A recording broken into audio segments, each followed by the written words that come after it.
Hello বন্ধুরা, welcome back to my our channel গৌতমের রান্নাঘর। আজকে আমি বানাচ্ছি ডিম আলুর কারি।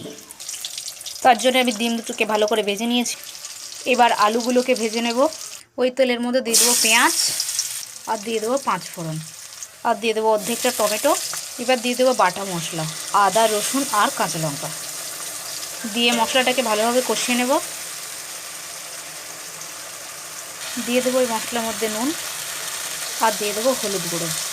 মশলাটা এরকম তেল ছেড়ে দিয়েছে। এবার দিয়ে দেবো আলু। ডিম দুটো আর আলুগুলো দিয়ে ভালো করে কষিয়ে নিতে হবে। এবার জল দিয়ে দিতে হবে। ভালোভাবে ফুটে গেলে তরকারিটা দিয়ে দিতে হবে ধনেপাতা। এবার দিয়ে দেবো এর মধ্যে ধনেপাতা কুচি,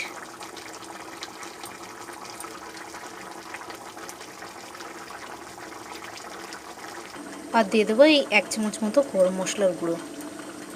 দিয়ে ফুটিয়ে নামিয়ে নিলে হয়ে গেল ডিম আলুর কারি।